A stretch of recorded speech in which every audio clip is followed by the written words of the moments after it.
This is Arthur Rafferty. He is 70 years old and terminally ill from asbestos poisoning.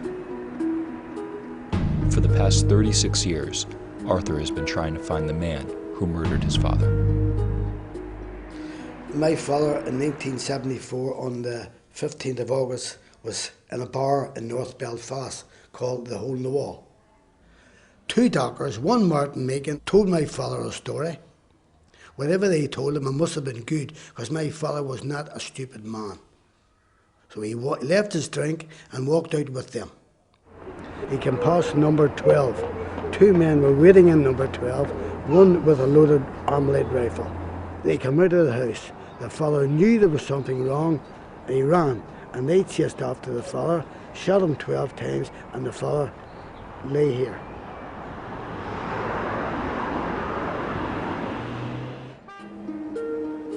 Both Arthur and his father were part of a dockers union run by known members of the IRA.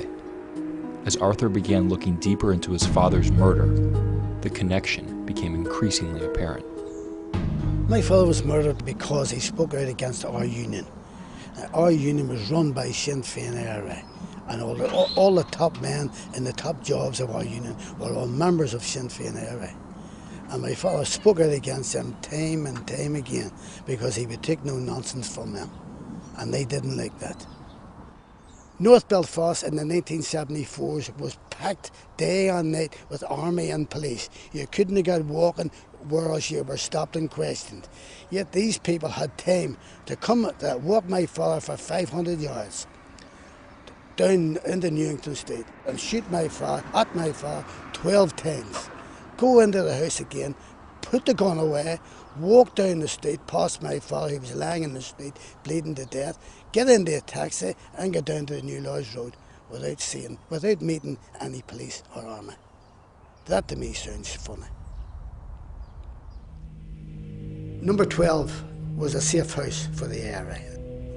The police got information about a week or so after that about a rifle was in that house.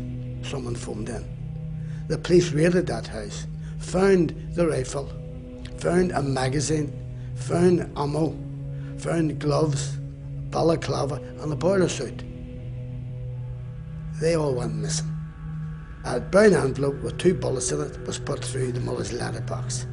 A little note on it, "This is for your 2 sons, get them out of the country." But I'm still here. After over 30 years of asking questions and getting answers few and far between, in 2005, Arthur got a call from the most unlikely of sources, one-time IRA company commander, Brendan Hughes. Brendan Hughes phoned me out of the blue. I never met the man in my life. He's told me he wanted to meet me, he read my story in the paper, and he wanted to speak about the father's murder. Well, I had 2 minds about going there because I was going right into the heart of the Lower Falls, which was run by these people. Plus, he lived in a big high-rise flats. There was only one door in and one door out, the same door. But I made my mind up to go after all. I'd been fighting this case for a long time. I went up and I spoke to the man. He shook hands with me. I explained who I was. He told me who he was. We went in, we had a cup of tea. And then he started to tell me, he told me exactly what happened, as I've told you. Well, I believe him, because after all, the boss of the IRA is on television day and daily saying he was never in the IRA. At least this man came out and told me the truth. And I believe he told me the truth because he knew he was dying, the man, and he wanted to ease his conscience. The truth that Rafferty heard was that his father was shot by Freddie Scappaticci, the head of the IRA's punishment squad.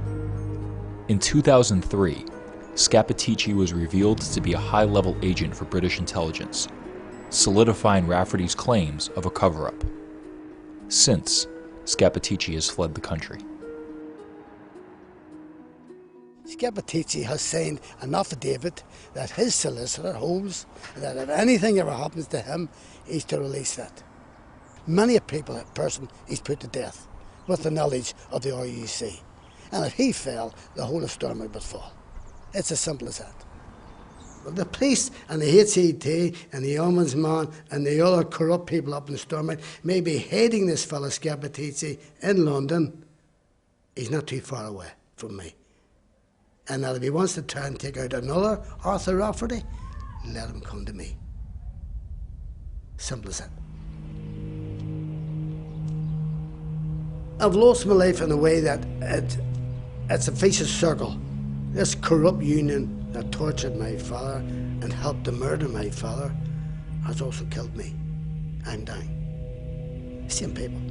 Yet these people, when I walk past them in the street, go the other side of the street.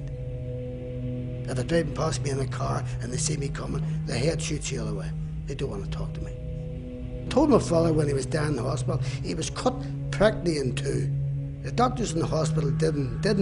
They told me that time I wasn't in the first night and he would die that night.